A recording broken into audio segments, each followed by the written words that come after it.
The scholar said, if you look at the Prophet ﷺ, he never forgot his adhkar, his remembrance, when he stepped out of his home. And what are those two adhkar? Two phrases of remembrance, two adhkar, that the Prophet ﷺ always would say when he left his home. The first one, Bismillah, tawakkaltu ala Allah, la hawla wa la quwwata illa billah. In the name of Allah, I depend upon Allah, la hawla wa la quwwata, tawakkaltu ala Allah, la hawla wa la quwwata illa billah. There's no power, no might, except for that which is with Allah, with God. And what did the Prophet ﷺ say happens? The devil flees you. The angel calls out and says, Hudita wa kufita wa wuqita. You're going to be guided for the day. You're going to be protected for the day from your enemy. You will be protected for the day for any type of harm that would come to you. Hudita wa kufita wa wuqita. And this is one narration, but the other narration, listen very carefully, and I want you to try to practice this, inshallah ta'ala. And I'll hold myself to it as well. Salama radiyallahu ta'ala anha says, ما خرج النبي صلى الله عليه وسلم من بيتي قط إلا رفع طرفه إلى السماء. I love the imagery here, and I actually just thought about it today. She said, every time the Prophet ﷺ left my house, and he never left my house except that he would do this, he'd look up to the sky. He'd look up to the sky. So let's try to practice this, inshallah ta'ala.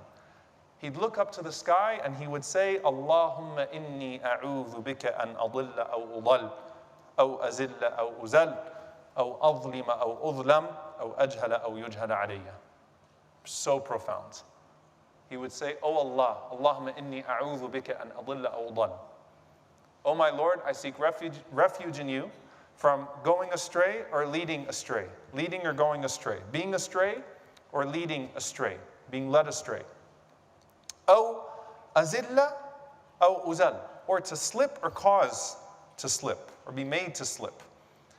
أو أظلم أو أظلم, or to oppress or to be oppressed. I don't want to be misguided. I don't want to fall. I don't want to oppress. And I don't want any of those things happening to me either. Or the Prophet ﷺ said, أو أجهل أو يجهل علي, or to do wrong or to have wrong done towards me. This is profound. Like, think about the intentionality of stepping out of your house every single day and looking up and saying this dua. I pray that we can practice it, maybe not every time, but at least we can start bringing this in as a sunnah when you walk out of your home and you make that dua. Even if you're in your car, driving out of your garage, if you're coming out of a garage, say the dua and think about the implications of this dua. Like, I'm trying to leave my home today and I don't want to cause harm to anyone, nor do I want this harm to be caused towards me. So this is a profound way that the Prophet ﷺ used to engage every single time he walks out of his home, walks into the world. I don't want to harm, be misguided, nor do I want those things to happen to me. So, وَلْيَسَعْكَ بَيْتُكَ, and obviously, if, يَسَعْكَ بَيْتُكَ, if you connect with social media, if you dive into social media when you're at home, it kind of defeats the purpose of this hadith. The hadith means disconnect. The hadith means, learn how to cut off and enjoy yourself in seclusion and in solitude. The last one, the Prophet ﷺ said, وَابْكِ عَلَى خَطِيئَتِكَ, and cry over your sins.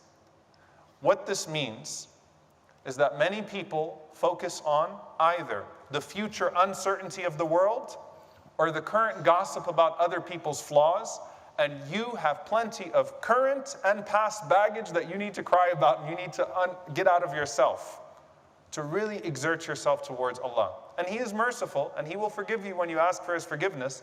But let that be your concern. So some people talk about the fitna, and I think the end of the world, I heard the Sheikh say, 2022 came, all right, the world didn't end. Well, he meant 2222. He read the Quran wrong, so I think it's 2222. And you're likely not going to be around at that time if it's even around, right? But like, this is happening, and you see this happening. And so what causes them anxiety and paralysis is what? Everything that might happen. Or what causes them distraction and delusion is the flaws of other people. And the Prophet ﷺ is saying, bring it back to yourself. You've got your own flaws to work on. وَابْكِ عَلَى خَطِيئَتِكَ. Let that be which keeps you, concerned.